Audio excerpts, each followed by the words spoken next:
গত সপ্তাহে আমরা যে বিষয়টি নিয়ে আলোচনা করেছিলাম সেটি আজকে সম্পূর্ণ করব। আল্লাহ রাব্বুল আলামিন যেন তৌফিক দান করেন। আশা করি আপনাদের মনে আছে গত সপ্তাহের আলোচনার বিষয়বস্তু ছিল মৃত্যুর প্রস্তুতি সম্পর্কে।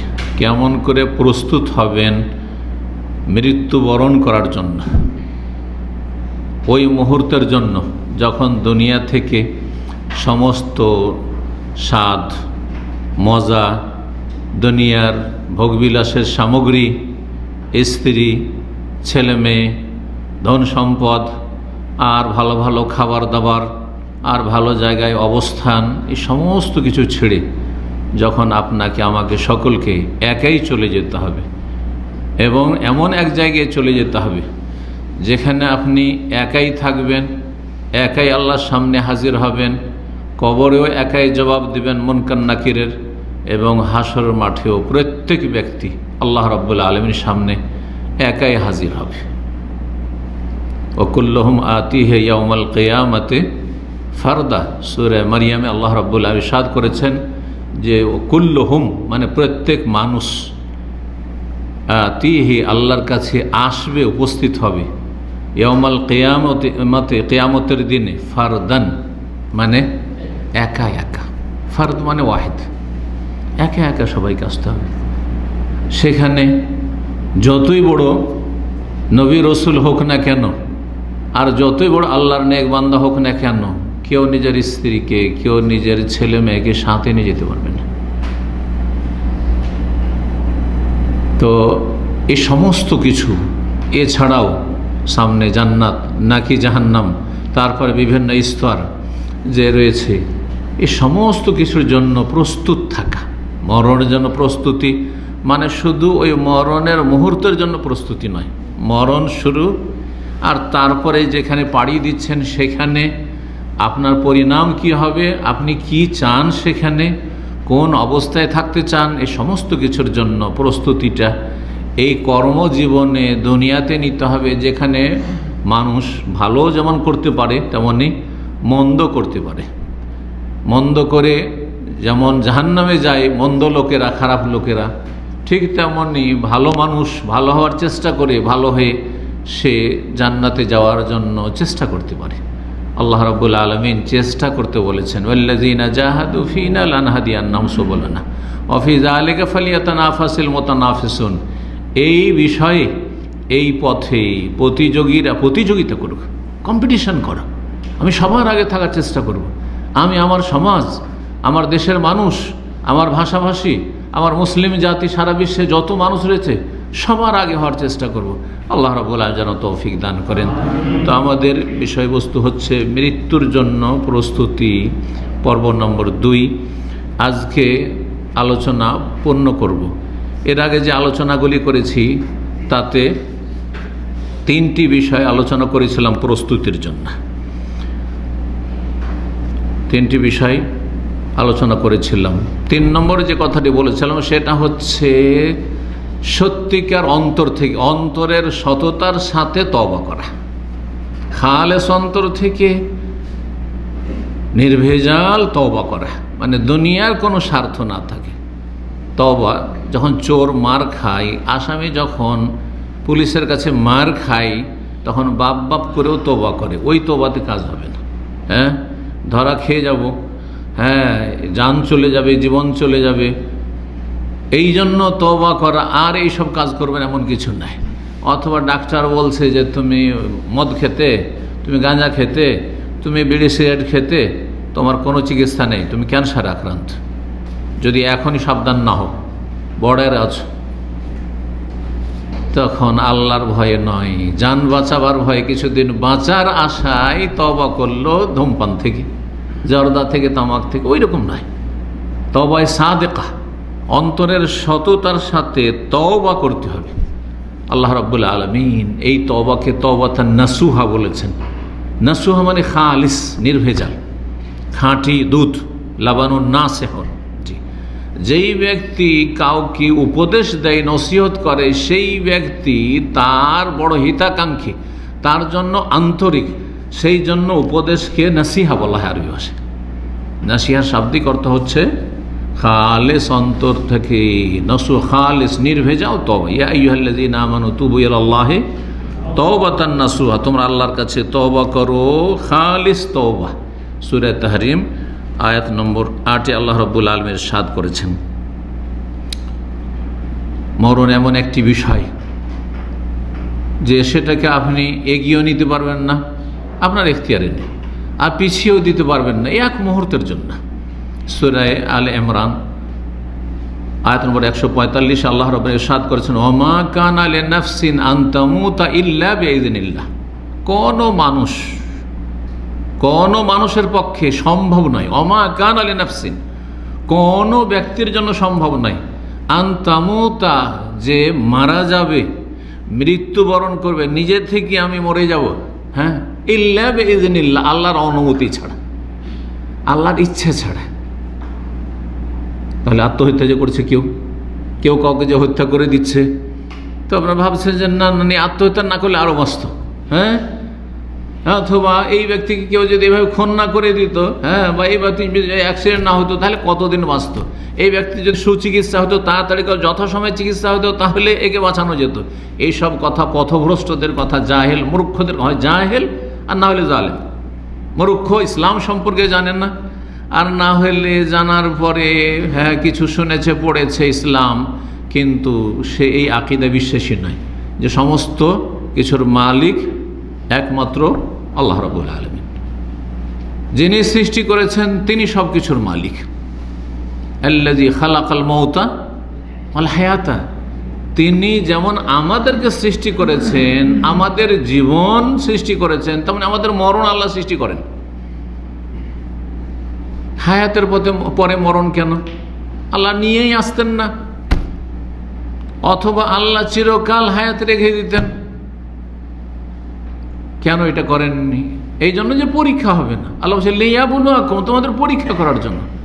হায়াত, তোমাদের কাজকর্ম করার সুযোগ দিলাম, আমল করার সুযোগ দিলাম, ইমানের সাথে, তৌহিদের সাথে, রাসূলুল্লাহ তরিকার সাথে কিছু আমল করো, কর্ম করো দুনিয়াতে। দুনিয়ার উন্নতির জন্য অনেক কর্ম করছো, দিনের জন্য করো, আখিরাতের জন্য করো, সেটাই যেন তোমার মুখ্য উদ্দেশ্য হয়। যে করলো সে সফল, আর যে আমল করলো না সে ব্যর্থ, ফেল। লিয়াবলুয়াকুম, তোমাদের পরীক্ষার জন্য, আইয়াকুম আহসানু আমালা, কে বেশি ভালো কাজ করে আসছে, আমল করে আসছে। আল্লাহ বলছেন ওমা কানা লিনাফসিন আন তামুতা ইল্লা বিইذনিল্লাহ, কোনো ব্যক্তি মরবে না, মরতে পারবে না। অনেকে মরার চেষ্টা করছে, দেখেন ফাঁসিতে ঝুলে গেছে, কিন্তু তার মরণ নাই, তাড়াতাড়ি করে তাকে ধরে নামিয়ে এলো, হয়তো হ্যাঁ তার রশিটা কেটে দিল, হচ্ছে না। ফাঁসির অর্ডার হয়ে গেছে, সরকার ফাঁসির অর্ডার হয়ে গেছে, শেষ মুহূর্তে হঠাৎ করে ক্ষমার ঘোষণা হয়ে গেল, যেটা কল্পনা করতে পারেন না। সৌদি আরবে যেসব মৃত্যুদণ্ড হয়, হ্যাঁ, কেসাস, বিশেষ করে কেসাস, হত্যার বদলে হত্যার ক্ষেত্রে শেষ পর্যন্ত অনেক নিহতের পরিবার আছে, ক্ষমা করব না কোনো মতে না, আমাদের টাকা দিয়ে যদি আমাদের মাথা পর্যন্ত, পা থেকে মাথা পর্যন্ত টাকা দেন, ঢেকে দেন, তবু মাফ করব না। শেষখানে যেমন তরবারি চালাতে যাচ্ছে, থামো মাফ করে দিলাম। এসব ঘটনা মাঝে মাঝেই আপনি সোশ্যাল মিডিয়াতে দেখতে পাবেন, শুনতে পাবেন। তার হায়াত ছিল, সেই জন্য সব আল্লাহর হাতে। ওমা কানা লিনাফসিন আন তামুতা, কোনো ব্যক্তি মরতে পারবে না ইল্লা বিইذনিল্লাহ, আল্লাহর হুকুম ছাড়া, আল্লাহর নির্দেশ ছাড়া, আল্লাহর ইচ্ছা ছাড়া। জি, আল্লাহর সৃষ্টিগত নির্দেশ, এটি আল্লাহর শরীয়তের বিধান না, এটি সৃষ্টিগত বিষয়। আল্লাহর নির্দেশ হচ্ছে দুই রকমের, হ্যাঁ, আমরে কওনি, সৃষ্টিগত নির্দেশ, এটা হও, এ মরো, মরবে, মরিও না, মরবে না, আগুনও জ্বলবে না। জি, ইব্রাহিম আলাইহিস সালাম আগুনও জ্বালাইতে পারেনি, আল্লাহ চেয়েছেন। জি, অনেকে এইরকম আল্লাহ নেক বান্দা আছেন যাদের জীবনী তো রয়েছে যে তাকে বিষ দিয়ে পরীক্ষা করেছে, আল্লাহ তার হায়াতে রেখেছেন, মরবে না, মরেন। জি, কিতাবা মুআজ্জালা, আল্লাহ বলছেন যে কিতাবান লিখিত রয়েছে, শুধু আল্লাহর ইচ্ছাধীন নয়, আল্লাহর হুকুমের কোনের অপেক্ষায় নয়, বরং কিতাবান, আল্লাহর ইচ্ছা তো আছে, কিন্তু সেই ইচ্ছার কথা, এই তকদিরের কথা কিতাবান মানে মাকতুবান, লিখা আছে। মুআজ্জালান, আর সেটি সুনির্দিষ্ট রয়েছে, নির্ধারিত করে রেখেছেন কখন, কোন দিনে, কোন সময়, কি অবস্থায়, কোথায়, কিভাবে, কোন অসুবিধার কারণ, কোন সমস্যায় সে মারা যাবে। হ্যাঁ, সব কিছু কিতাবা মুআজ্জালা। তো আলোচনা করছিলাম 3 নম্বর মরণের প্রস্তুতির কথা, আর সেখান থেকে শুরু করছি। এটা হচ্ছে খালেস অন্তর থেকে তওবা করতে হবে। তওবা কখন করতে হবে? অসুস্থ অবস্থার তওবার তুলনায় সুস্থ অবস্থার তওবা বেশি ভালো, বেশি কার্যকরী। মানুষ যুবক হয়ে আছে, কোনো রকমের অসুখ নেই। হ্যাঁ, মরণকে সাধারণত এখন ভাবা যায় না যে এই লোকটি এত সুন্দর সুস্থ সুঠাম হয়ে রয়েছে, চলতে ফিরতে আছে, আর সে মরে যাবে, ওই অবস্থায় তওবা করছে। আর আরেকজন না না না, ওই অবস্থায় সে যুবক যখন ছিল তওবা করে না, যখন রক্তের গরম ছিল তওবা করে না, এখন বিভিন্ন অসুখ ধরেছে, আর যখন তখন হ্যাঁ তার অসুখ যেন সিরিয়াস আকার ধারণ করছে, কখন যে মরে যাব তখন তওবা করছে। এখনও তওবা কবুল হবে, কিন্তু এর চাইতে ওই ব্যক্তি ভালো যে ব্যক্তি সুস্থ অবস্থায় তওবা করছে, সুস্থ অবস্থায় তওবা করছে। কারণ তার তওবাতে খুলুসিয়াত আছে। এই নয় যে এখন মরে যাব, উপায় নেই, তো আল্লাহর কাছে ভালো হয়ে যায়। না না না, আমি আগে থেকেই ভালো। আল্লাহ কতদিন রাখবেন না রাখবেন আমি জানি না, আমাকে এক্ষুনি সংশোধন করতে হবে। অসুস্থ হলেও তওবা আল্লাহ কবুল করবেন, কিন্তু কখন তওবা কবুল করবেন না আল্লাহ বলছেন ওয়ালাইসাতিত তাওবাতু লিল্লাযিনা ইয়ামালুনাস সাইয়্যাত। সূরা নিসার আয়াত নম্বর 18-তে আল্লাহ ইরশাদ করেছেন ওয়ালাইসাতিত তাওবাতু, তওবা ওদের হবে না কবুল যারা ইয়ামালুনাস সাইয়্যাত, বিভিন্ন গুনাহ করে, বিভিন্ন গুনাহে জড়িয়ে থাকে। হাত্তা ইযা হাদার আহাদুহুল মউত, তওবা করে না পাপ করেই যাচ্ছে, সুদ খেয়ে যাচ্ছে, ঘুষ খেয়ে যাচ্ছে, শিরক করেই যাচ্ছে, মাজার পূজা করেই যাচ্ছে, পীর ধরার বিদআত ধরেই আছে, আর বিভিন্ন বিদআত মিলাদ কিয়াম করতেই আছে, আর তারপরে হিংসা, শত্রুতা, জুলম, অত্যাচার, বেঈমানি, আত্মসাৎ করতেই আছে, বিভিন্ন হারাম কাজ, সালাত ছাড়তেই আছে, সাইয়্যাত, বিভিন্ন রকমের গুনাহ করতেই আছে। হাত্তা ইযা হাদার আহাদুহুল মউত, যখন মরণের সময় ঘনিয়ে এসছে, অর্থাৎ যখন আল্লাহর আযাবের ফেরেশতা দেখে নিয়েছে, মালাকুল মউত এসে হাজির, আর তার সাথে একটি টিম ফেরেশতাদের আযাবের শাস্তির শাসানি দিচ্ছে, ধমক দিচ্ছে, আর বিকট চেহারা নিয়ে এসছে, আর তারা তাকে শক্ত ভাষায় তার সাথে শক্ত আচরণ করছে। ইয়া আইয়ুহান নাফসুল খাবিসাতু, হে খবিস আত্মা, উখরুজি ইযা গাযাবিল্লাহি ওয়া সাখাতি, আল্লাহর গজব, ক্রোধ এবং আল্লাহর অসন্তুষ্টির উদ্দেশ্য তোমাকে এক্ষুনি নিয়ে যাবো, টেনে হেঁচড়ে নিয়ে যাবো, চলো।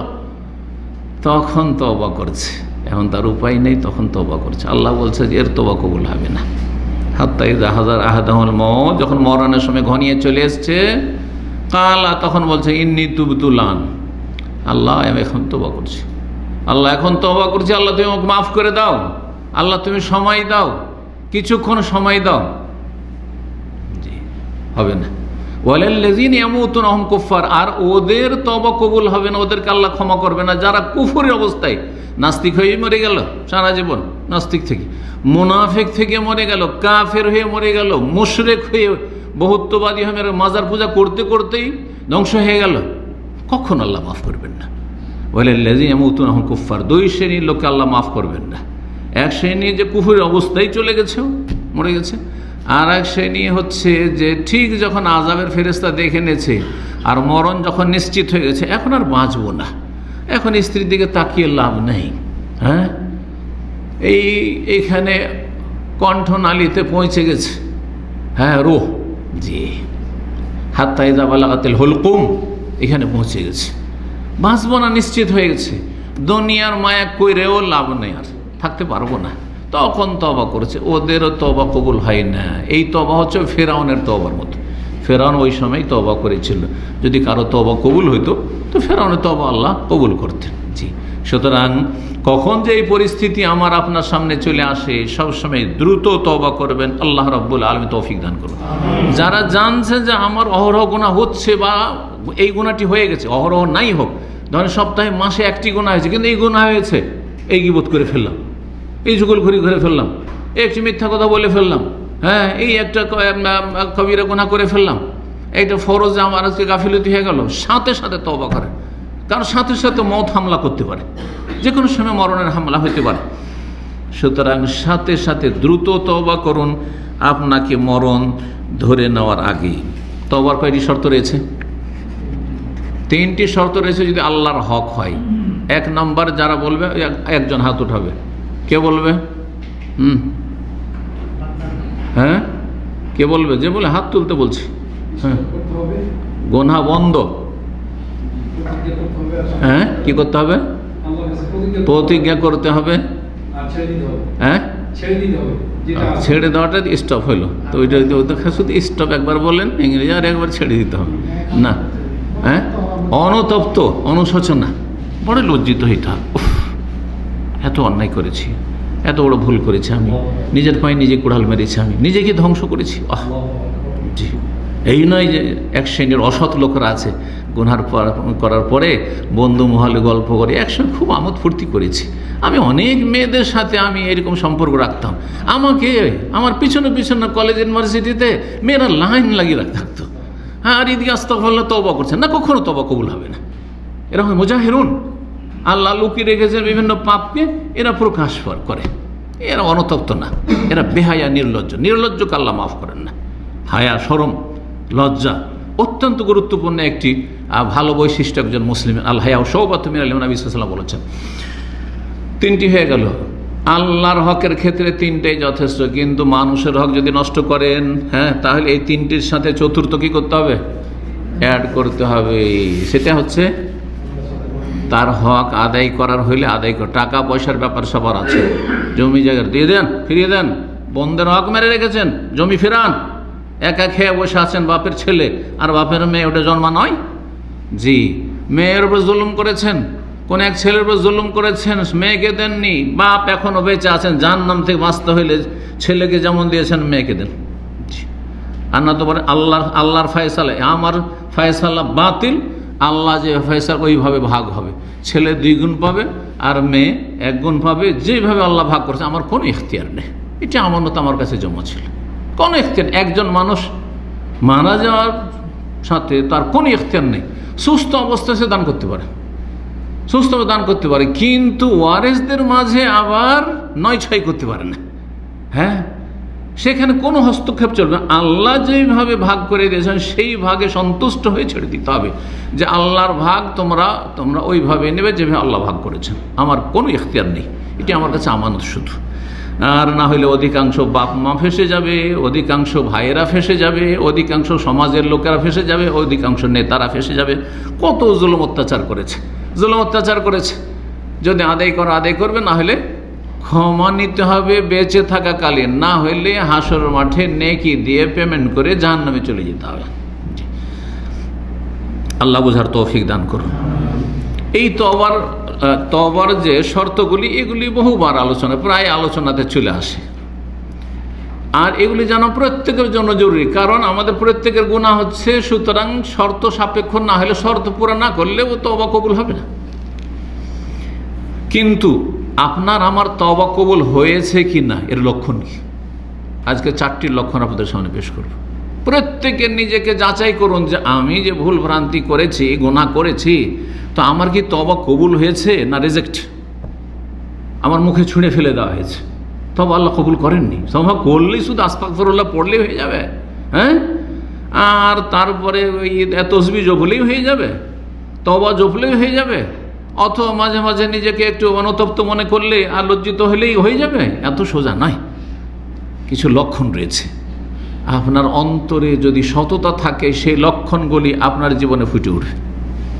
আর যদি অন্তরে সততা না থাকে, দুনিয়ার গরজে মুসল্লি সেজেছেন, দুনিয়ার গরজে আপনি হজ করে গেছেন, আর খুব তওবা করেছেন আরাফার ময়দানে, কিন্তু আপনার জীবনে এই লক্ষণগুলি দেখা যায় না, তাহলে আপনার তওবা আরাফার মাঠেও কবুল হয়। ভালো করে শোনেন। 1 নম্বর হচ্ছে আইয়াকুনাল মুসলিম বাদা তওবাতে খায়রা মিম্মা কানা ক্বাবলাহা। তওবা করার আগে যে অবস্থায় ছিল তার চাইতে ভালো যেন তার আকীদা, ইবাদত, আখলাক, চলাফেরা, চালচলন হয়ে যায়। লোকটা একবারে পরিবর্তন হয়ে গেছে। কোথায় ছিল এই লোক আর এখন কেমন হয়েছে, এখন কেমন হয়েছে। একজন নে মুসলিম, তার গল্প করে আমাদের ইসলামিক সেন্টার মুসলমান হয়েছে, আর তারপরে সে দায়ী হয়েছে। যখন কাফের ছিল তখন থেকে বিবাহিত, সে মদখোর ছিল, নেশাখোর ছিল, আর তারপরে তার অনেক মেয়েদের সাথে অবৈধ সম্পর্ক। যেহেতু সে ফিলিপাইনের, আর ফিলিপাইনে বুঝতে পারছে সেখানে পাশ্চাত্য সভ্যতা, সেখানে নর নারীর কোনো পার্থক্য নেই। তো সেখান থেকে সৌদি আরব আসে, আর আলহামদুলিল্লাহ এখানে এসে হেদায়েত নসিব হয়। হেদায়েত হওয়ার পরে স্ত্রীর কাছে গিয়েছে, যাওয়ার পরে নেই তার মদ, নেই তার সিগারেট, কোনো নেশা নেই, কিচ্ছু নেই, কোনো বেগানা নারীর সাথে তার কোনো সম্পর্ক নয়, এতগুলি তার গার্লফ্রেন্ড ছিল, কিছুই নেই। তখন বলছে তুমি তো ফার্নান্ডেজ, সেই ফার্নান্ডেজ ছিলে, এখন মনে হচ্ছে অন্য কোনো ফার্নান্ডেজ তুমি এসছো, তুমি সেই লোক না, তুমি সেই লোক না, যেই হাজব্যান্ড তুমি স্বামী আমার ছিলে সেই স্বামী তুমি না এখন। এটা হচ্ছে তওবা, যে আপনার আশেপাশের সবাই বুঝতে পারছে যে এই লোকটি সেই লোকটি না, যে 1 বছর 2 বছর আগে সৌদি আরব গেছে অথবা বাইরে গেছে, আর হঠাৎ করে এসে আরে গ্রামে এসে লোকটা পাল্টিয়ে গেছে। আমাদের সমাজের অনেকে হয়েছে এইরকম, অনেকে হয়েছে। এক ছেলে আমাদের ইসলামিক সেন্টারের মাধ্যমে বাংলাদেশি ছেলে হেদায়েত হয়েছে। হেদায়েত হওয়ার পরে বলছে যে শেখ আমি টাকা পয়সা কিছুই নিয়ে যেতে পারিনি, মায়ের কাছে খালি হাতে গেছি, বাবার কাছে খালি হাতে গেছি। আমার মা আমার দাড়ি দেখে আর আমার দিনদারি দেখে, আমার আখলাক চরিত্র দেখে আমি যে এত দুষ্ট ছিলাম, এত বদমাইশ ছিলাম, অশান্তিতে রাখতাম বাপ মাকে, ভাই বোনদেরকে। কয়েক বছর আগের ঘটনা, সে নিজের কথা নিজে বয়ান করছে। আমার আম্মা আমাকে দেখার পরে বলছে মা তোমার জন্য কিছুই নিয়ে আসতে পারিনি, কারণ কোনো টাকা পয়সা আমি কিছু জমাইতে পারিনি, অল্প কিছু বেতন ছিল।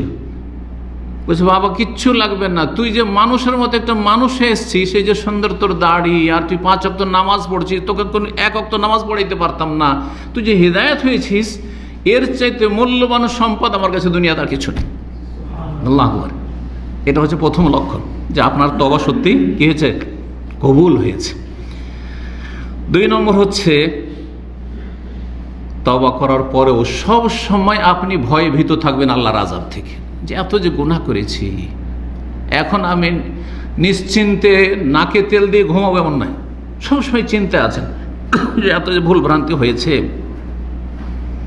কখন যে আল্লাহ ধরে নেই, জানি না কখন যে আল্লাহ ধরে নেবে। দুনিয়া তো আল্লাহ ধরে নিতে পারেন, আবার আখিরাতে যদি ধরে নেয় তো আমি কেমন করে পার পাবো, কেমন করে মুক্তি পাবো। আল্লাহ রাব্বুল আলামিনের কৌশল থেকে, আল্লাহ রাব্বুল পাকড়াও থেকে কখনো নিজেকে নিরাপদ মনে করবে না, হ্যাঁ, নির্ভীক হবে না যে আমার কোনো ভয় নেই, হ্যাঁ, এমন হবে না। আর এই দিকে ইঙ্গিত করা হয়েছে সূরায়ে ফুসসিলাত, যার অপর নাম সূরায়ে হাম মিম আস-সাজদা, আয়াত নম্বর 30-এ আল্লাহ বলছে ইন্নাল্লাযীনা ক্বালু রাব্বুনাল্লাহু সুম্মা ইসতাকামু ফালা খাউফুন আলাইহিম ওয়া লা হুম ইয়াহজানুন। যারা বলবে যে আমাদের রব আল্লাহ, মানে ইমানদার হয়েছে, আর ইমানের প্রকাশ ঘটেছে কিসের মাধ্যমে, সুম্মা ইসতাকামু, তার সোজা পথে অবিচল থাকার মাধ্যমে। ইস্তেকামা, সোজা জান্নাতের পথে চলছে, যেদিকে আল্লাহ রসুল চলতে পারে ওই দিকে চলছে সোজা, বাঁকা চলে না। এতদিন বাঁকা চলতো, কিন্তু না, তওবা করে নিয়েছে, এখন এমন সোজা চলছে যেইভাবে আল্লাহ চলতে বলেছে, তার রাসূল সাল্লাল্লাহু আলাইহি ওয়াসাল্লাম চলতে বলেছেন, ওইভাবে আমি চলছি। যদি ইমানের সাথে ইস্তেকামা, সোজা হয়ে যায় জান্নাতের পথে, হ্যাঁ, বক্র পথ ছেড়ে দেয়, তাতানাজ্জালু আলাইহিল মালায়েকা, হাসরের মাঠে অনেক ফেরেশতা নেমে আসবেন, আসার পরে তাকে সান্ত্বনা দিবেন। সান্ত্বনা কাকে দেয়? যার চিন্তা থাকে তাকে না সান্ত্বনা দিতে হয়, যার ভয় থাকে তাকে না সান্ত্বনা দিতে হয়, তাই না? নতুন একটা ছেলে এসছে ধরেন, হ্যাঁ, প্রবাসে, আর তার কোনো আত্মীয় স্বজন নেই, আর আপনি তার পরিচিত, ভাই কোনো চিন্তা করেন, আমরা আছি, বলি না আমরা, কোনো চিন্তা করিয়েন না, আপনি টাকা পয়সার চিন্তা করিয়েন না, থাকার চিন্তা করিয়েন না, খাওয়া দাওয়ার চিন্তা করিয়েন না, কোনো চিন্তা করিয়েন না। কেন সান্ত্বনা দিতে হয়? ভয়ভীত আছে, কি হবে আমার, কি হবে আমার, কি হবে আমার, নতুন মানুষ। জি, তো আল্লাহ বলছেন আল্লাহ তাখাফু ওয়ালা তাহজানু, ফেরেশতারা বলবেন যে ভয় করিও না, চিন্তা করিও না, ভয় করিও না, চিন্তা করিও না, বরং সুসংবাদ রয়েছে, জান্নাতের সুসংবাদ রয়েছে।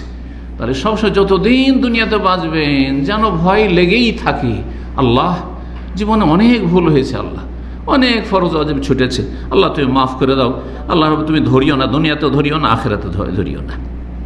3 নম্বর লক্ষণ হচ্ছে তওবা কবুল হওয়ার, যে সত্যি আপনি ভালো মানুষ হয়ে গেছেন তওবা করে, আর আপনার তওবা আল্লাহ কবুল করেছেন। সেটা হচ্ছে একজন মুমিন মুসলিম যখন সত্যিকার খালেস অন্তরে তওবা করবে এবং তওবা আল্লাহর কাছে কবুল হবে, তখন অতীতের পাপগুলির ওপর তার যেন অন্তরটি ছিঁড়ে যাচ্ছে, তার এত তার কষ্ট হচ্ছে, মনোকষ্ট, মনে হচ্ছে যে আমার কলবে আঘাত হচ্ছে, যে হাই জি কেন, যে যত বড় নিজেকে অপরাধী মনে করবে তত বেশি অনুতপ্ত লজ্জিত হবে, আর তত বেশি তার অন্তরটা ফাটবে যে হাই আমি কি করেছি, হাই আমার কি হবে আল্লাহ। জি, তো যাতে করে অন্তর তার যেন ছিঁড়ে যাচ্ছে এই রকমের তার কষ্ট হয়, এটা প্রমাণ করে যে আল্লাহর আযাব ও শাস্তি পাকড়াও বলে তার অন্তরে অনেক ভয়ভীতি আছে, এই নয় যে শুধু মৌখিক মন্ত্র পাঠ করে নিয়েছে। 4 নম্বর তওবা কবুলের লক্ষণ হচ্ছে বেশি বেশি নিয়মিত তওবা ইস্তেগফার এবং দোয়া করতে থাকবো আল্লাহর কাছে। এই না যে একবার আমি 5 বছর 10 বছর আগে এইরকম কবিরা গুনাহ করতাম, ফজর পড়তাম না, এখন অনেক দিন থেকে ফজর পড়ি আর তওবা নেই। আমি আগে অনেক পাপ করতাম, এখন তওবা করে নিয়েছি আর তওবা নেই। না না না না, প্রতিদিন আপনি তওবার নবায়ন করবেন, বেশি বেশি তওবা, আস্তাগফিরুল্লাহ ওয়া আতুবু ইলাইহি, আস্তাগফিরুল্লাহ ওয়া আতুবু ইলাইহি, হ্যাঁ আস্তাগফিরুল্লাহ আল্লাযী লা ইলাহা ইল্লা হুয়াল হাইয়ুল কাইয়্যুম ওয়া আতুবু ইলাইহি, আল্লাহুম্মা ইগফিরলি ওয়া তুব আলাইহি ইন্নাকা আনতাত তাওয়াবুর রাহিম। বিভিন্নভাবে তওবা করবেন, নিজের ভাষায় তওবা করবেন। জি, এই জন্যই তো নবী সাল্লাল্লাহু আলাইহি ওয়াসাল্লাম এই শিক্ষা দেওয়ার জন্যই প্রতিদিন নবী সাল্লাল্লাহু আলাইহি ওয়াসাল্লাম 70 বারের বেশি তওবা ইস্তেগফার পড়তেন, 100 বার করে তওবা করতেন। কেন? উদ্দেশ্য হচ্ছে অনেক একটু পরপর তওবা, একটু পরপর তওবা ইস্তেগফার করছেন রাসূলুল্লাহ সাল্লাল্লাহু আলাইহি ওয়াসাল্লাম। হ্যাঁ, যিনি ভুল ভ্রান্তি থেকে মুক্ত তিনিও এইভাবে তওবা ইস্তেগফার করতেন, শুধুমাত্র আমাদেরকে তরবিয়ত দেওয়ার জন্য, শেখানোর জন্য। আল্লাহ রব্বুল বুঝার আমল করার তৌফিক দান করেন। 4 নম্বর মরণের প্রস্তুতি হচ্ছে মৃত্যুর পূর্ব মুহূর্তে যখন অসুস্থ হয়ে পড়েছেন। ধীরে ধীরে যত মানুষ অসুস্থ হয় তত কিন্তু মোটামুটি নিশ্চিত যে আর বেশি দিন বাঁচব না, তাই না? যদিও ব্যতিক্রম হইতে পারে, কিন্তু বেশিরভাগ হয় কি যে মরার আগে যাদের বয়স হওয়ার পরে, ধরেন 60-70 পরে যাদের ইন্তেকাল হচ্ছে, সাধারণত বার্ধক্যজনিত কারণে, তো বিভিন্ন রোগ তখন বিভিন্ন দিক থেকে আক্রমণ করে না রোগ বেড়েছে। দেখেন 40 বছরের আগে আপনার অবস্থা দেখেন তেমন কোনো রোগ ছিল না, বা 1-2টা ছিল, 1-2টা ওষুধ খেতে হতো, মাঝে মধ্যে কখন ওষুধ খেতে হতো। এখন 50 বা 60-এর পরে, 70-এর পর 80 আরও ওষুধ বেড়েছে, এতগুলি ওষুধ ডেলি খেতে হয়, হচ্ছে না। অধিকাংশ লোকের কথা বলছে। আর ওষুধ না খেলেও অসুস্থতা বেড়েছে। হ্যাঁ, এখন উঠতে বসতে চলতে ফিরতে বড় কষ্ট হচ্ছে, বিভিন্ন রকমের সমস্যা দেখা দিচ্ছে। যখন এই রকম মৃত্যুর সময় ঘনিয়ে চলে এসছে, বিশেষ করে মৃত্যুসজ্জা, এখন হ্যাঁ যখন মৃত্যুসজ্জা একবার বিছানা ধরে নিয়েছেন আর উঠবো না, হয়তো অচল হইতে লেগেছেন, তখন আল্লাহ সম্পর্কে অনেক বেশি যেন সুধারণা থাকে। কখনো নেগেটিভ চিন্তা করবেন না, সবসময় পজিটিভ হবেন। এই কথাটি দুনিয়াদার আজকাল বলছে, দুনিয়ার ক্ষেত্রে বলছে যে কখনো এটা ভাববেন না যে আমি অসুস্থ হয়ে যাব, কখনো ভাববেন না যে মরে যাব, কখনো ভাববেন না যে আমি গরিব হয়ে যাব। এগুলো কথা দুনিয়াদাররা শিখাচ্ছে, কিন্তু একজন দিনদার, একজন দায়ী সার্বিক ক্ষেত্রে এটা শিখাবে, শরীর স্বাস্থ্যের ক্ষেত্রেও, মানসিক অবস্থার ক্ষেত্রে, এবং আগামী যে সময়গুলি আছে সেগুলির ক্ষেত্রে।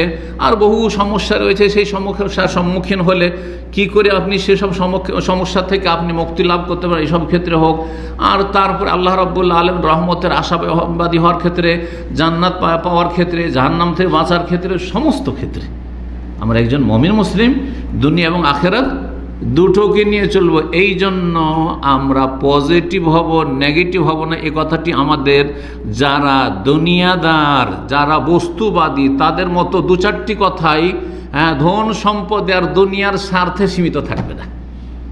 আল্লাহ গফুরুর রহিম। এখন আমার বেশি আর আমল করার সুযোগ নেই। হ্যাঁ, ভালো করে রমজানের রোজা রাখতে পারছে না, সিয়াম পালন করতে পারছে না, অসুস্থ। হ্যাঁ, আর হজে আমি আর যেতে পারবো না, উমরা কত যেতাম, সৌদি আরব থাকতাম, আর উমরা যেতে পারবো না, অচল, শরীরটা অচল হয়ে গেছে। হ্যাঁ, আল্লাহ সম্পর্কে এখন সুধারণা করো, বেশি বেশি সুধারণা রাখতে হবে। এই মর্মে নবী সাল্লাল্লাহু আলাইহি ওয়াসাল্লামের বেশ কিছু হাদিস রয়েছে। সহিহ মুসলিমের একটি হাদিস শুধু শোনাই। জাবের রাদিয়াল্লাহু তাআলা আনহু বর্ণনা করেছেন, সামিআতু রাসূলুল্লাহ সাল্লাল্লাহু আলাইহি ওয়াসাল্লাম ক্বাবলা মাউতিহি বিসালাসাতি আইয়াম, রাসূলুল্লাহ সাল্লাল্লাহু আলাইহি ওয়াসাল্লাম ইন্তেকালের 3 দিন পূর্বে আমি এই হাদিসটি শুনেছি। কি বলেছেন? লা ইয়ামুতান্না আহাদুকুম, তোমাদের কেউ যেন মারা না যায়, ইল্লা ওয়া হুয়া ইউহসিনু যান্না বিল্লাহি আযজা ওয়া জাল, মহান আল্লাহ সম্পর্কে তার যেন সব সময় সুধারণা থাকে, সুধারণা নিয়েই যেন মারা যায়। অর্থাৎ মরার আগে আরও বেশি আল্লাহর প্রতি সুধারণা বাড়িয়ে দেবেন। আল্লাহ, এতদিন তো কিছু আমল করেছিলাম যেটা আমার নাজাতের একটা ওসিলা, আর তোমার রহমত পাওয়ার ওসিলা, তোমার রহমত দিয়ে জান্নাত পাবো, কিন্তু এখন আর আমার আমল দ্বারা আমি কিছুই করতে পারবো না। আল্লাহ, আল্লাহ তুমি আমাকে মাফ করে দাও, এবং আল্লাহ মাফ করবেন আমাকে। এই নয় যে আল্লাহ আমার কি হবে, এত পাপী তাপী আমি, আল্লাহ আমি মনে হয় জাহান্নামে চলে যাব, আমার মনে হয় কবরের আযাব হয়ে যাবে, আমি মনে হয় ধ্বংস হয়ে গেলাম, সর্বনাশ হয়ে গেলাম। না, মোটেই বলবেন না এইসব কথা। যখন মরণ ঘনিয়ে আসবে তখন আশা এবং সুধারণাকে বলিষ্ঠ করবেন, সংক্ষেপে কথাটি শুনে রাখবেন। আর সুস্থ থাকা অবস্থায় যৌবনকালে আল্লাহর ভয় ভীতিকে বলিষ্ঠ করবেন। দুটোই ডানা সবসময় থাকতে হবে, ভয়ও থাকতে হবে আর আল্লাহর রহমতের আশা সুধারণা থাকতে হবে। কিন্তু দুটো ডানার একটি ডানা এক সময় মজবুত যেন থাকে, আর একটি ডানা আর এক সময় মজবুত থাকে। কি বুঝলেন? দুটো ডানার নাম কি? আল খাউফ ওয়ার রাজা, আল্লাহর কাছে আশা রাখা মানে সুধারণা, আর আরেকটি হচ্ছে আল্লাহর ভয় ভীতি। যখন সুস্থ আছেন, দেখেন রক্তের যখন গরম থাকে যে কোনো অন্যায় হয়ে যেতে পারে, যে কোনো বাহাদুরি করতে গিয়ে অন্যায় জুলম অত্যাচার হয়ে যেতে পারে, তাই না? হ্যাঁ, পাপ হয়ে যেতে পারে। সেই সময় আল্লাহর ভয় ভীতি যদি অন্তরে বেশি আপনার বিস্তার লাভ করে, তাহলে কোনো হবে না। আল্লাহর ভয় আছেন সবসময়, আল্লাহর আযাবকে সবসময় ভয় করছেন আপনি। এক্ষুনি যদি আমি জেনা ব্যভিচারের কাছে যাই, তাহলে আল্লাহ রাব্বুল আলামিন ধরে নেবেন, কঠিন শাস্তি দেবেন আমাকে। জি। আর যখন অসুস্থ হয়ে গেছে, নিরুপায় হয়ে গেছেন, আর চলতে পারছেন না, আর বাঁচবো না, মরে যাবো হয়তো, তখন দুটোই ডানা ঠিক থাকতে হবে। এক ডানা দিয়ে কোনো পাখি উড়তে পারে না, কিন্তু আপনার রহমতের আশাবাদী হওয়া আর সুধারণার ডানাকে বেশি মজবুত করতে হবে। আল্লাহ রাব্বুল আলামিন যেন তৌফিক দান করেন। নবী সাল্লাল্লাহু আলাইহি ওয়াসাল্লামের আরেকটি হাদিস মুসনাদ আহমদে রয়েছে, হাদিসটি হচ্ছে সহিহ। বলছেন আল্লাহ তাআলা, হাদিসে কুদসি মহান আল্লাহ বলছেন, আনা ইনদা জান্নি আবদি বি, আমার বান্দা আমার সম্পর্কে যেমন ধারণা রাখে তেমনটাই আমি করে থাকি।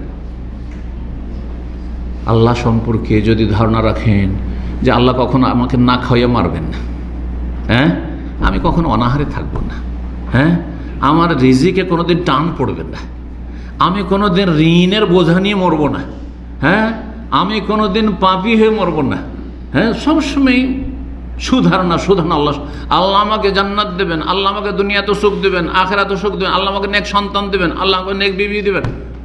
এইভাবে যদি ভালো ধারণা রাখো, আমি তোমার ধারণার সাথে আছি। কে বলছেন? আল্লাহ বলছেন, হাদিসে কুদসি, আল্লাহর বাণী। আর যদি খারাপ ধারণা রাখো, দেখলেন যে বিয়ে করে নিয়ে আসার পরে স্ত্রী তো খানিকটা বাঁকাই চলছে রে, বলছি ডানে, ও বলছে বাঁয়ে, বলছে নসিবটাই খারাপ, তখন থেকে আপনার ভিতরে এমন হয় নেগেটিভ আর নেগেটিভ। একটু দোষ দেখলে আমার ভাগ্যটাই খারাপ, জীবনটা আমার, লাইফটা আমার নষ্টই করে দিলই, হ্যাঁ, এই খারাপ মহিলার পাল্লাতে পড়ে আমার জীবনটাই নষ্ট হয়ে গেল। ছেলে একটু অ্যাংসা ভালো খেয়েছে আর অবাধ্য, একটা বয়স আছে বাচ্চাদের, এই 12 বছর থেকে শুরু, ভালো করে শোনেন, অনেকের বাচ্চারা 12 বছর হয়নি, এই জন্য এই তরবিয়তের অভিজ্ঞতা নেই। 12 থেকে নিয়ে 18 বছরের মধ্যে বাঁকামি বেশি করবে, বদমাইশি বেশি করবে, কথা বুঝতে পারছেন? 18-র পরে যদি বদমাইশ থাকে 25 পর্যন্ত, তাহলে ঠিক করা বড় মুশকিল আছে। কিন্তু এই সময়টা ভালো ভালো ছেলেরা বাঁকা চলবে, 12, 13, 14 এই সময়টাই বাঁকা চলবে। এতে আপনি নেগেটিভ বলা শুরু করলেন, আল্লাহ আমার এত ভাগ্য খারাপ করলেন, আল্লাহ ছেলেটা এত দুষ্ট, একটা কথাও শোনেন না, পড়ালেখাও করেন না, কোন যে বাটপার হইল, কোন যে এই হলো সেই হলো না, আপনি বরবাদ করছেন, আপনি নিজের ভবিষ্যৎ নষ্ট করছেন, আপনার ছেলের মেয়েদের ভবিষ্যৎ নষ্ট করছেন। তো আল্লাহ সম্পর্কে কি রাখতে হবে? সুধারণা। আল্লাহ আমার ভালো করবেন। ফালিয়াজুন নবী মাশা, সুতরাং বান্দা আমার সম্পর্কে যেমন ইচ্ছা তেমন ধারণা রাখো। কেমন ধারণা তোমার? আমি খাওয়াবো তোমাকে, তাহলে খাওয়াবো। আমি আল্লাহ যে অবস্থা হয়েছে, যে জিনিসপত্রের দ্রব্যমূল্য বাড়ছে, জিনিসপত্রের আমরা কি করে সংসার চালাবো, কি করেই দুনিয়া চলবে, তাহলে কঠিন অবস্থা হয়ে যাবে, কঠিন অবস্থা। না না না, কখন এইসব চিন্তা করবেন না। জি, কয়টি বললাম? 4টি হয়েছে, 4টি হয়েছে। জি, 5 নম্বর মরণের প্রস্তুতি হচ্ছে, মরণের জন্য প্রস্তুতি নেবেন। কবরের জীবনটাকে সবসময় স্মরণ রেখে কবরে যেতেই হবে। কবরের জীবন হচ্ছে 2 রকম, 2-এর 1। হয় কবরটা আপনার জন্য রাউযাতুম মিন রিয়াজিল জান্নাহ, জান্নাতের বাগানের একটি বাগান, আর না হলে হুফরাতুম মিন হুফারিন নার, জাহান্নামের একটি গর্ত। সেটি কারো জন্য কবর জাহান্নাম, তাকে আগুনে ফেলে চলে আসলেন, কবরে দাফন করে আসলেন তার মানে, আর কারো জন্য মাটিতে দাফন করলেন, কিন্তু সে জান্নাতের নিয়ামত ভোগ করছে, যেটা গায়েব, অদৃশ্য, চোখের আড়ালে আমরা দেখতে পাই না। তিনি অনুভব করছেন যিনি ভালো মানুষ দুনিয়া থেকে চলে গেছেন। জি, তার যদি ক্ষমতা থাকতো আত্মীয় স্বজন সবাইকে এসে বলতো যে আমি খুব সুখে আছি, যদি আমার পথের পথিক হতো তোমরা এরকম সুখে থাকবে, কিন্তু আর এই সুযোগ নেই তার। ওই রকমই অসৎ লোকেরা যখন জাহান্নামের আগুনে জ্বলে আর কঠিন আযাব হইতে থাকে কবরের জীবনে, তখন যদি তাদের ক্ষমতা দেওয়া হইতো যে একবার ফিরে গিয়ে তোর স্ত্রী, ছেলে মেয়ে, বংশধর, দেশবাসীকে বলে চলে, একটা বিবৃতি দিয়ে চলে টিভিতে গিয়ে, হ্যাঁ, যে দেখো আমার উপরে কঠিন আযাব হচ্ছিল কবরে, তোমরা সাবধান হয়ে যান, হইলে ওই রকমই হবে, তাহলে গোটা মানব জাতি সব সোজা হয়ে যেত, তাই না? কিন্তু আল্লাহ এই সুযোগ দেননি, কারণ আল্লাহর পরীক্ষা হচ্ছে উদ্দেশ্য। কবরের আযাব, কবরের নিয়ামতকে স্মরণ করার মাধ্যমে মরার জন্য প্রস্তুত সব সময়। দেখেন এখন হয়তো অনেকেই 20 বছর, 30 বছর কি 50 বছরও বাঁচবেন আপনাদের মধ্যে, হ্যাঁ, যার যেমন আল্লাহ হায়াত রেখেছেন, কিন্তু এখন থেকে কবর আযাবের কথা চিন্তা করবেন, কবরের নিয়ামতের কথা চিন্তা করবেন। কবরের নিয়ামত হাসিল করতে হবে, কবর আযাব থেকে বাঁচতে হবে। তারপরে পুনরুত্থান সময় কখন হাসর, ওই কিয়ামতের দিন হবে, পৃথিবী ধ্বংস হবে, সিংহায় ফুঁক দেওয়া হবে, আর তারপর মানুষ নিজ নিজ কবর ফাটবে আর উঠবে, এই সবগুলো নিয়ে চিন্তা করবেন। আর তারপরে সবাই সমবেত হবে, যেটাকে হাসর বলা হয়। তারপর সেখানে মানুষ ঘামে হাবুডুবু করবে বিভিন্ন অবস্থায় নিজের আমল অনুযায়ী। তারপরে এক সময় পুল সিরাতের উপর দিয়ে পার হইতে হবে, যে পুলের নিচে হবে জাহান্নাম, আর জাহান্নামীরা ওখানে আছাড় খেয়ে খেয়ে পড়বে। আমি কি তার মধ্যে, নাকি পুলটা পার হইতে পারবো? এসব নিয়ে যারা চিন্তা করবে তারাই হচ্ছে মরণের জন্য প্রস্তুতি লেনেওয়ালা, প্রস্তুতি গ্রহণকারী। এইরকম আমলনামা সম্পর্কে চিন্তা, আমলনামা আমার ডান হাতে আসবে না বাম হাতে আসবে, সামনের দিক থেকে সসম্মানে আমাকে দেওয়া হবে না পিছন দিক থেকে বাম হাতে দেওয়া হবে। হ্যাঁ, পাপীদের, জাহান্নামীদের আমলনামা দেওয়া হবে 2 ভাবে, তাদেরকে অপদস্থ, অপমান, লাঞ্ছিত করা হবে। এক তো বাম হাতে দেওয়া হবে, ডান হাতে দেওয়া হবে না, আর পেছন দিক থেকে দেওয়া হবে, পেছন দিক থেকে। বড়দেরকে এখনও পেছন দিক থেকেও ডাক দেবে না। আমাদের ছাত্র ভাইরা ডাক দিতে পিছন দিক থেকে সাধারণ ডাকতে চায় না, অথচ আমার এত বড় মানুষ নয়, তাই না? সামনে এসে শেখ, পাশে এসে কথা বলছে, পিছন থেকে শেখ শেখ শেখ করবে না কেউ, সাধারণত করে না, যদি সভ্যতা বুঝে। এতটুকু যখন বুঝছেন, তাহলে হাসরের মাঠের ওই অবস্থা বুঝেন। হ্যাঁ, যে আমলনামা যখন আসছে পেছন থেকে দেওয়া হচ্ছে, ধর জাহান্নামের আমলনামা নেই। জি, আল্লাহু আকবার। এইরকমই দাঁড়িপাল্লা কায়েম করা হবে, সেখানে প্রতিটি নেকির ওজন হবে, এক পাল্লায় নেকি, প্রতিটি গুনাহ ওজন করা হবে। আর তারপরে কোন পাল্লাটি ভারী হবে সেটা নিয়ে চিন্তা করতে হবে। তাহলে আপনি মরণের প্রস্তুতি নিচ্ছেন। হাউজে কাউসারের কথা চিন্তা করতে হবে, হাউজে কাউসারের পানি পাবো কি? যে সময় পিপাসায় মানুষ ছটফট করবে, এক ঢোক যদি প্রিয় নবী সাল্লাল্লাহু আলাইহি ওয়াসাল্লামের মোবারক হাত থেকে হাউজে কাউসারের পানি পেয়ে যায়, তাহলে আর পিপাসা লাগবে না। এটা কি আমার নসিব হবে? নসিব হওয়ার জন্য কি হইতে হবে?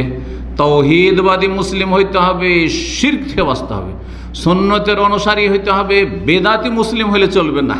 হ্যাঁ, বেদিন হইলে চলবে না, নামাজি ফরজ ওয়াজিব আদায়কারী হইতে হবে, হারাম নাজায়েজে লিপ্ত থাকলে হবে না।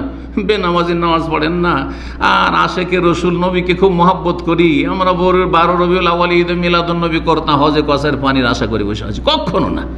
ফেরেশতা সহিহ বুখারী হাদিস রয়েছে, বলবে ইন্নাকা লা তাদরি মা আহদাসু, আপনি জানেন না যে আপনার পরে এরা কি যে নতুন নতুন কাজ করেছে। হ্যাঁ, নবী সাল্লাল্লাহু আলাইহি ওয়াসাল্লাম 5 ওয়াক্ত সালাত নিয়ে এসেছেন, এরা 4 ওয়াক্ত আবিষ্কার করেছে, 5 নেই তাদের করছে। নবী সাল্লাল্লাহু আলাইহি ওয়াসাল্লাম 2 ঈদ নিয়ে এসেছেন, এরা 3 ঈদ, আর সবচেয়ে বড় ঈদ তাদের ঈদে মিলাদুন বেদাতি ঈদ। নবী সাল্লাল্লাহু আলাইহি ওয়াসাল্লাম তাকবীরে তাহরিমা দিয়ে সালাত শুরু করেছেন, এরা নামাজ তো পড়ে নামাজ শুরু করে। নবী সাল্লাল্লাহু আলাইহি ওয়াসাল্লাম সালাম ফিরতেই নামাজ শেষ করেছেন, এরা সম্মিলিত মোনাজাত দিয়ে নামাজ শেষ করে। বহু বেদাত। এরা মরার নামে মানুষকে দাফন করতে গিয়ে যে কত বেদাত করে, আর তারপরে মরার পরে কত রকমের যে বেদাত করেছে। সুতরাং আপনার হাতের এই হওজে কসারে পানি পাবে না। তখন নবী সাল্লাল্লাহু আলাইহি ওয়াসাল্লাম কি বলবেন? ফাসহকান সহকান, দূরে করে দাও, দূরে তাড়িয়ে দাও, তাড়িয়ে দাও, তাড়িয়ে দাও, দূর হোক। লেমান গাইয়ারা বাদি, আমার পরে যারা ধর্মকে পরিবর্তন করে দিয়েছে, দিনকে আসল রূপে রাখেনি। লেমান বাদ্দালা দিন, আমার দিনকে পরিবর্তন যারা করে দিয়েছে, এসব ভাষা এসেছে। তারপরে নবী সাল্লাল্লাহু আলাইহি ওয়াসাল্লাম শাফাআত হাসিল হবে কিনা? সবচেয়ে বড় শাফাআত হবে উম্মতের জন্য এবং সারা বিশ্বের সমস্ত মানুষের জন্য শাফাআত হবে, তাড়াতাড়ি যাতে করে হিসাব হয়। জান্নাত জাহান্নামের কথা সব সময় চিন্তা করা, এই সমস্ত বিষয়গুলি যে আখিরাতের পরকালে যেসব স্তরগুলি রয়েছে, এগুলি নিয়ে চিন্তা করাই হচ্ছে মরণের জন্য প্রস্তুতি গ্রহণ করার 5 নম্বর পয়েন্ট। এই পয়েন্টে নিয়ে শেষ পর্যন্ত কিছু আলোচনা, আয়াত এবং হাদিস আপনাদের সামনে পেশ করি। এর সাথে আরও মনে রাখবেন, আল্লাহর সামনে দাঁড়াইতে হবে না। আল্লাহর সামনে যখন দাঁড়াবেন, আল্লাহ জিজ্ঞাসা করবেন, তো পাশে কোনো লোক থাকবে? কেউ থাকবে? একা একা ডাকবেন, আল্লাহ একা একা ডাকবেন, আর একা একা হিসাব দিতে হবে। জি, আল্লাহ রাব্বুল আলামিন ইরশাদ করে সূরা ইব্রাহিমের আয়াত নম্বর 27, ইউসাব্বিতুল্লাহুল্লাযিনা আমানু বিল কওলি সাবিতি ফিল হায়াতিদ দুনিয়া ওয়া ফিল আখিরা। আল্লাহ রাব্বুল আলামিন সুদৃঢ় রাখবেন, প্রতিষ্ঠিত রাখবেন কারাকে? মুমিনদেরকে। বিল কওলি সাবিত, প্রতিষ্ঠিত বাণীর মাধ্যমে, মানে লা ইলাহা ইল্লাল্লাহ, তাওহীদের মাধ্যমে। তাদের তৌহিদ ছিল, কাউলুস সাবিত হচ্ছে লা ইলাহা ইল্লাল্লাহ, তৌহিদ ঠিক ছিল। তারা কবর মাজার পূজারি ছিল না, পীর পূজারি ছিল না। সেই জন্য আল্লাহ তাদেরকে দিনের ওপর প্রতিষ্ঠিত রেখেছিল। ফিল হায়াতিদ দুনিয়া, পার্থিব জীবনে তারা মুমিন মুসলিম ছিল, মুশরিক ছিল না। ওয়াফিল আখিরা, আর পরকালে তাদেরকে প্রতিষ্ঠিত রাখবেন, সুদৃঢ় রাখবেন আল্লাহর সামনে যখন দাঁড়াবে হিসাব দেওয়ার জন্য। ওই ইউযিল্লুল্লাহু যালিমিন, আর জালেমদেরকে আল্লাহ বিভ্রান্ত করে দিবেন, জালেমদেরকে আল্লাহ পথভ্রষ্ট করে দেবেন। দুনিয়াতে পথভ্রষ্ট হয়েছে, আর আখিরাতেও জান্নাতের রাস্তা তারা হারিয়ে দেবে। ওয়াফালুল্লাহু মা ইয়াশা, আল্লাহ যা ইচ্ছা তাই করতে পারেন। জি, আল্লাহ রাব্বুল আলামিন আরও ইরশাদ করেছেন আমলনামা সম্পর্কে সূরা হাক্কার আয়াত নম্বর 18 থেকে 36। অনেকগুলি ছোট ছোট আয়াত রয়েছে, যে আয়াতগুলিতে বিস্তারিত আল্লাহ রাব্বুল আলামিন বর্ণনা করেছেন। ইয়াউমাইদিন তুরাদু, যেদিন আল্লাহর সামনে তোমাদেরকে পেশ করা হবে, আল্লাহর সামনে হাজির করা হবে। যেমন আসামের কাঠগড়ায় বা আদালতে হাজির করা হয়। তুরাদুনা, তোমাদেরকে পেশ করা হবে। লা তাখফা মিনকুম খাফিয়া, তোমাদের কোনো কিছু সেখানে লুকিয়ে থাকবে না।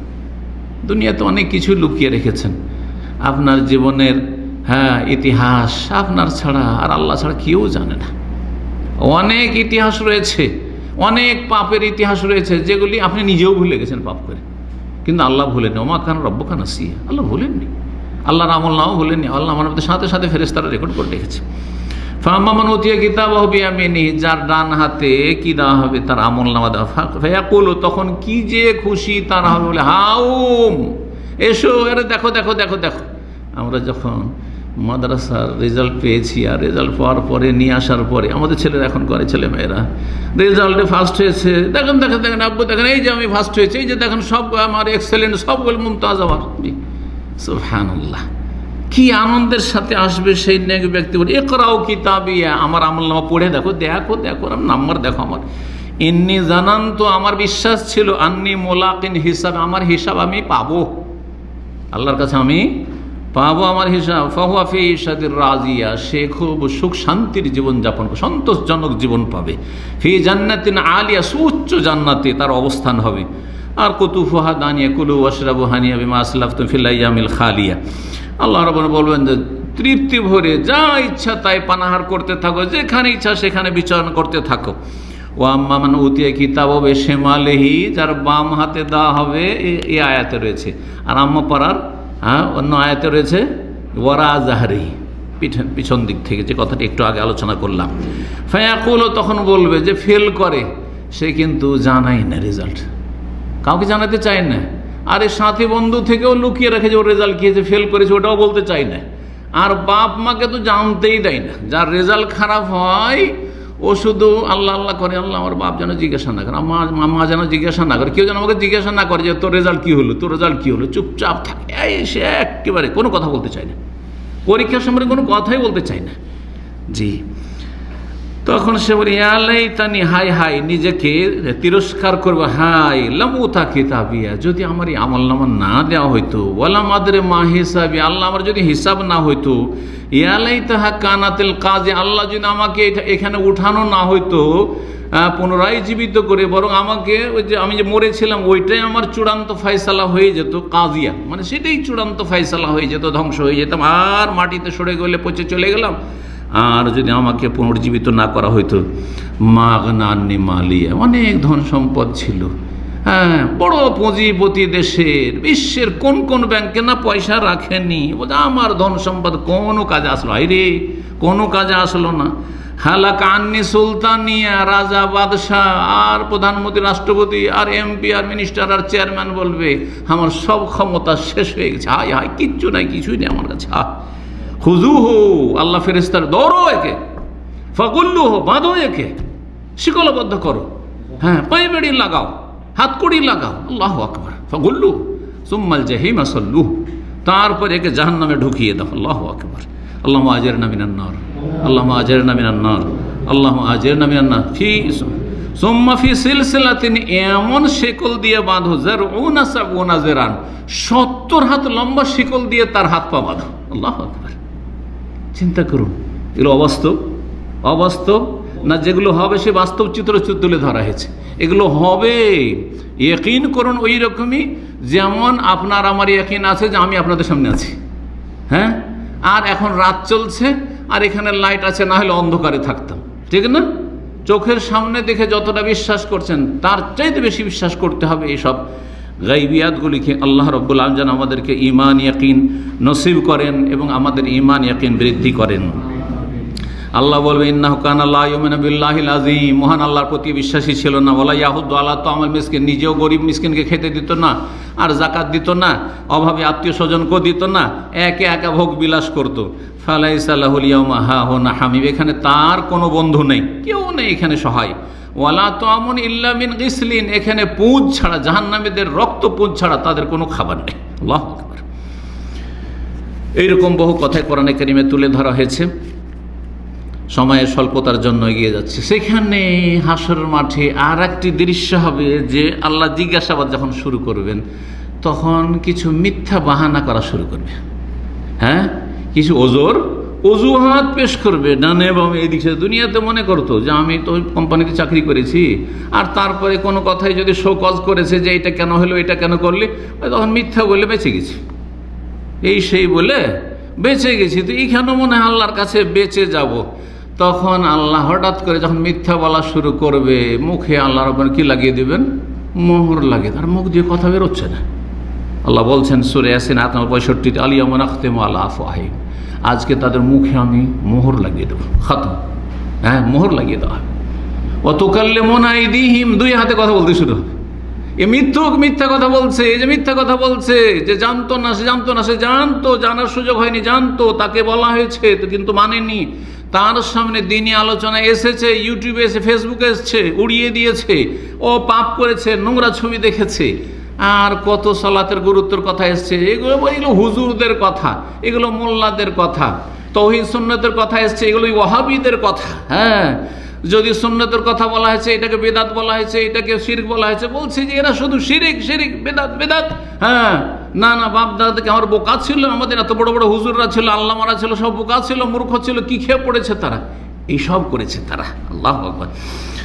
আল্লাহ তখন বলছেন ওয়াতুকাল্লিমুন আইদিহিম, তাদের হাতে কথা বলতে শুরু করবে যে মৃত্যুক, ওয়াতাশহাদু আরজুলুহুম, আর দুই পায়ে সাক্ষী দেওয়া শুরু করবে যে হাতে ঠিক কথা বলছে, সত্য কথা বলছে, মুখ দিয়ে মিথ্যা বলছিল আল্লাহ এ সত্য কথা বলছে, যে হাত বলছে না সত্য, বিমা কানু ইয়াকসিবুন, যা কিছু করেছে, যা কর্ম করেছে সব কিছু সম্পর্কে সমস্ত বিশদ বিবৃতি হাতে দেবে আর পায়ে সাক্ষী দিবে।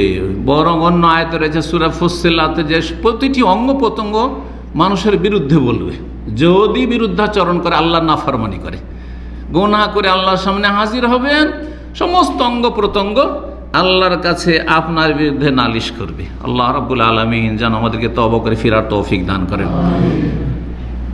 মরণের জন্য প্রস্তুতির কথা আলোচনা করছিলাম, এই মর্মে এখন দু চারটি হাদিস শুনে আপনাদেরকে। মিকদাদ বিন আসওয়াদ রাদিয়াল্লাহু আনহু সাল্লাল্লাহু সাহাবী, তিনি বলছেন আন্না রাসূলুল্লাহ সাল্লাল্লাহু আলাইহি ওয়াসাল্লাম রাসূল বলেছেন ইযা কানা ইয়াউমাল কিয়ামতি, কিয়ামতের দিন যখন হবে, উদনিয়াতি শামসু মিনাল ইবাদি, বান্দার সূর্য অত্যন্ত নিকটবর্তী করে দেওয়া হবে।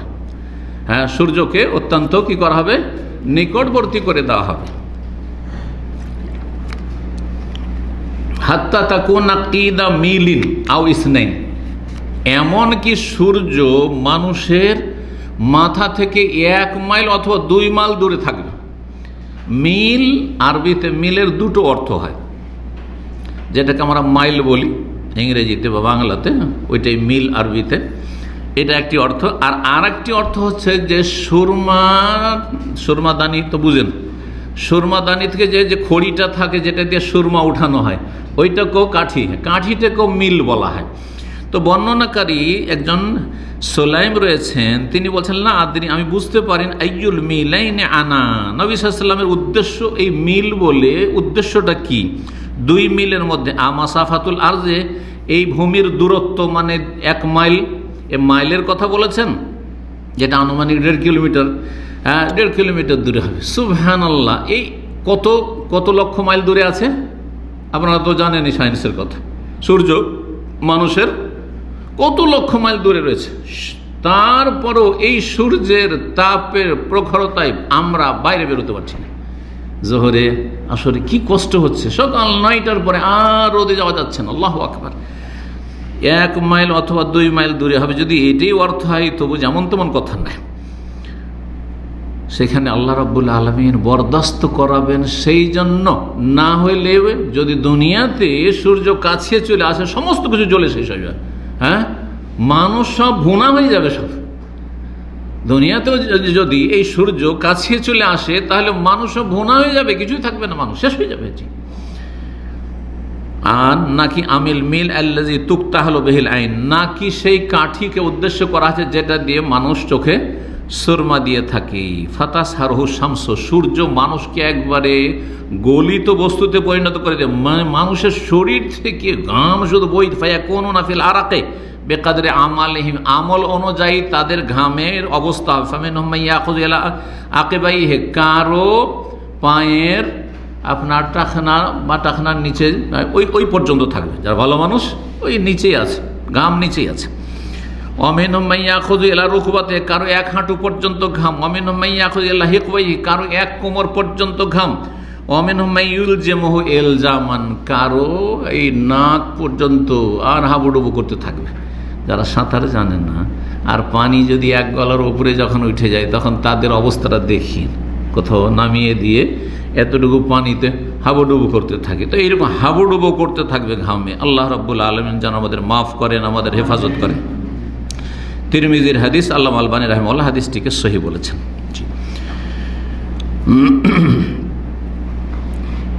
আর একটি হাদিস দিয়ে শেষ করছি, সহিহ বুখারী মুসলিমে রয়েছে, আদি ইবনে হাতিম রাদিয়াল্লাহু তাআলা আনহু থেকে বর্ণিত।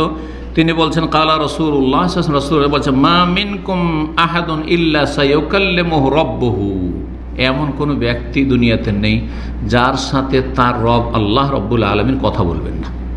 সবার সাথে, আমার সাথে, আপনার সাথে, নবী রাসূল সবার সাথে কথা বলবেন। এমন একটা মুহূর্ত আছে, হিসাবের মুহূর্ত, সেই সময় কাহের সাথে আল্লাহ কথা বলবেন। তাহলে অন্য হাদিসে আছে যে আল্লাহ যে কথা বলবেন না, হ্যাঁ, 3 শ্রেণীর মানুষের দিকে আল্লাহর নজর দিবেন না, আর কথাও বলবেন না। সালাসাতুন লা ইউকাল্লিমুহুমুল্লাহু ইয়াওমাল কিয়ামাতি ওয়া লা ইউযাক্কিহিম ওয়া লাহুম আযাবুন আলীম যে রয়েছে, বুঝলেন না?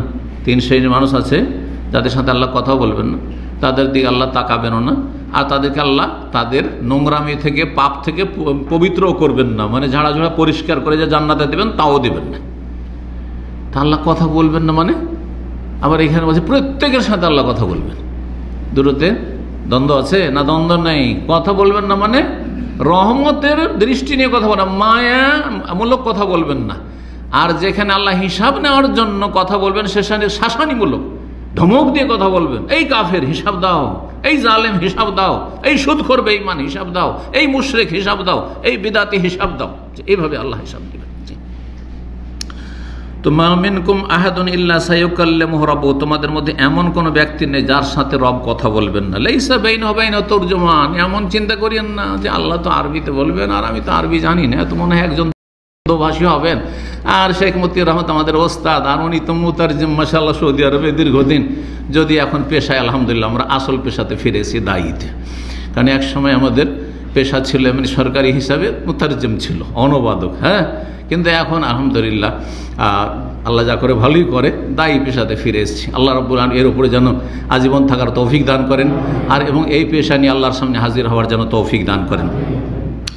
তো এটি হচ্ছে আম্বিয়া রসুলগণের পেশা। এর চেয়ে ভালো পেশা দুনিয়াতে কিছু নেই। এতে দুনিয়া না হইতে পারে, কিন্তু দুনিয়াতে আল্লাহ না খাইয়ে মারবেন না, এই হুসনে জান, এই সুধারণা থাকতে হবে। আর আখিরাতে আল্লাহ রাব্বুল আলামিন আম্বিয়া রসুলগণের পিছনে রাখবেন। আল্লাহর কাছে দোয়া করছি, এবং আল্লাহ রাব্বুল আলামিন যেন এই ইখলাসকে ধরে রাখার তৌফিক দান করেন। তো বলছিলাম যে কোনো তর্জমান থাকবে না, মানে কোনো দোভাষী থাকবে না। যখন মন্ত্রী মিনিস্টাররা বা রাষ্ট্রপতি প্রধানমন্ত্রী বিদেশে আসে, হ্যাঁ, ধরেন আরব দেশে আসছে বাংলাদেশ থেকে, অন্য দেশ থেকে, অনারব দেশগুলি থেকে, তখন কি হয়, সেখানে একজন দোভাষী সাথে করে নিয়ে আসে, দেশ থেকেই নিয়ে আসে, আর না হলে এমবেসি থেকে ধার করে। এখানে যখন বাংলাদেশের বড় বড় ওই কর্মকর্তারা আসে, আমাদের পরিচিত কিছু দোভাষী কিন্তু বাংলাদেশ এমবেসিতে আছেন। তো ওদের সাথে মাঝে মাঝে কথা হয়, বলে যে আমাদেরকে তখন ছুটতে হয় নেতাদের সাথে, যে অমুক নেতার সাথে, অমুক প্রিন্সের সাথে, অমুকের সাথে কথা বলবেন, সুতরাং আমাদেরকে তার সাথে সাথে থাকতে হবে। জি, তো দোভাষী তো দুনিয়াতে পাওয়া যায়, কিন্তু আল্লাহর সামনে কোনো দোভাষী থাকবেন না। ভালো মন্দ সবার সাথে সব ভাষায় আল্লাহ কথা বলবেন। ফায়ানজুর আইমান মিনহু, যেই সময় আল্লাহ কথা বলবেন একা একা ডেকে, সেই সময় ওই বান্দা ডান দিকে দেখবে। ফালা ইয়ারা ইল্লা মা কাদ্দাম মিন আমালিহি, ডান দিকে দেখবে, সেখানে দেখবে আমার আমল, ডান দিকে তার আমল। ওয়ানজুর আশআমা মিনহু ফালা ইয়ারা ইল্লা মা কাদ্দাম, বাম দিকে তাকাবে, সেখানেও দেখছে আমল। ডান দিকে কিছু নেকি করে থাকলে নেকির আমল, আর বাম দিকে গুনাহ করে গুনাহ দেখতে পাচ্ছে, চোখের সামনে গুনার পাহাড়, এখানে দেখছেন নেকির পাহাড়, নেকি করে যে গিয়ে থাকে তাহলে। আর যদি দেখে দুনিয়াতে নেকি তো করে যায়নি, তো নেকির পাহাড় শূন্য, কিচ্ছু নেই, সেখানে জিরো হয়ে আছে। ওয়ানজুরু বাইনা ইয়াদিহি, তারপর সামনে তাকাবে। মানুষ যখন ভীত সন্ত্রস্ত থাকে তখন কি করে, হ্যাঁ, থমকে থাকে, আর চিন্তা করে, তাই না? একবার এদিকে তাকা, একবার ওইদিকে তাকা, একবার ওইদিকে তাকা, এইভাবে তাকা। বলছে ওয়ানজুরু বাইনা ইয়াদিহি, সামনে তাকা। ফালা ইয়ারা ইল্লা নারা তিলকা ওয়াজহি, সামনে শুধু আগুন, আর আগুন জাহান্নামের আগুন দেখবে। আল্লাহ, সামনে জাহান্নামের আগুন দেখবে। ফাত্তাকুন নার, সুতরাং তোমরা জাহান্নামের আগুন থেকে বাঁচো। ওয়ালাউ বিশিক্কি তামরা, যদিও একটি খেজুরের টুকরো হোক না কেন, তুচ্ছ মনে করবেন না। গরিব মানুষ, আমি 1 রিয়াল শুধু দান করতে পারবো। গরিব মানুষ, আমি দেশে ধরেন 1 টাকা গরিবকে দিতে পারবো, বেশি দিতে পারবো, সেইটাই দেন আপনি। একটা গোটা খেজুরও নয়, একটা খেজুরের টুকরো দান করতে পারছেন, গোটা খেজুর দিতে পারবেন না হয়তো, সেইটাই দিয়ে আপনি জাহান্নামে বাঁচার চেষ্টা করেন। সহিহ বুখারী মুসলিম হাদিস। আল্লাহ রাব্বুল আলামিন যেন আমাদের জাহান্নামের আযাব থেকে রক্ষা করেন, জান্নাতুল ফিরদৌস দান করেন, মরণকে সবসময় স্মরণে রাখার তৌফিক দান করেন, মরণ থেকে আল্লাহ আমাদের অন্তরকে যেন গাফেল না করে দেন। শেষখানে প্রখ্যাত ইমাম আল্লামা ইবনুল কাইয়িম রাহিমাহুল্লাহর একটি খুব মূল্যবান বাণী আপনাদের সামনে পেশ করব, মানুষের উত্তম সমাপ্তি সম্পর্কে, যেন মরণের অবস্থাটা আমার আপনার ভালো হয়, কেমন করে ভালো হবে, আর কার ভালো হবে, কেন ভালো হয় না খারাপ লোকদের, এই বিষয় সম্পর্কে খুব চমৎকার কথা তিনি বলেছেন। বলছেন ইমাম ইবনুল কাইয়িম রাহিমাহুল্লাহ, কাইফা ইউওয়াফাকু বিহুসনিল খাতিমাতি, উত্তম সমাপ্তির তৌফিক কেমন করে হবে, শেষ অবস্থা মানুষের মরণের আগের মুহূর্তটি কেমন করে ভালো হবে, এমন হতভাগার মান আগফালাল্লাহু সুবহানাহু কালবাহু আন যিকরিহি, যার অন্তরকে আল্লাহ তার জিকির থেকে উদাসীন করে রেখেছেন। সারা জীবনটা চলে গেল, 60 বছর 70 বছর, আল্লাহকে কখনো স্মরণ করলেন না, 5 ওয়াক্ত নামাজ কায়েম করতে পারলেন না, ফরজ ওয়াজিব আদায় করতে পারলেন না। সবচেয়ে বড় জিকির হচ্ছে আল্লাহর ফরজগুলো আদায় করা। সবচেয়ে বড় জিকির স্মরণ রাখা হচ্ছে যে আল্লাহর জমিনে আল্লাহর চোখের সামনে নাফরমানি করব না। আল্লাহ দেখছেন, আল্লাহ শুনছেন, আল্লাহ জানছেন, কি করে আমি গুনাহ করতে পারি আল্লাহর সামনে? সব তো আল্লাহ দেখছেন। ওয়াত্তাবা হাওয়াহু, তার নসিব কেমন করে ভালো হবে শেষ মুহূর্তে দুনিয়া থেকে বিদায়ের সময়, যেই ব্যক্তি তার কুপ্রবৃত্তির অনুসরণ করলো। ওয়াকান আমরহু ফুরতা, আর সে সারা জীবন সীমা লঙ্ঘন করতে থাকলো। ফাবাইদুন মান কালবুহু বাইদুম মিনাল্লাহি তাআলা, আল্লাহ থেকে সে তত দূরে যার অন্তর আল্লাহ থেকে যত দূরে। কত মূল্যবান কথা বলেছেন। আল্লাহ থেকে আখেরাতে আল্লাহর রহমত থেকে অত দূরে, যত দূরে আল্লাহ থেকে তার অন্তর। আল্লাহ থেকে যত আপনার অন্তর গাফিল থাকবে, যত দূরে থাকবে, তত বেশি আল্লাহর রহমত থেকে দূরে থাকবেন। গাফিলুন আনহু, যে যত আল্লাহ থেকে গাফিল সেই ব্যক্তি তত আল্লাহর রহমত থেকে দূরে। মুতাআব্বিদুল লিহাওয়াহু, যেই ব্যক্তি কুপ্রবৃত্তির পূজারী। আসিরুন লিশাহওয়াতিহি, যে মনের কামনা বাসনার কাছে বন্দী হয়ে গেছে।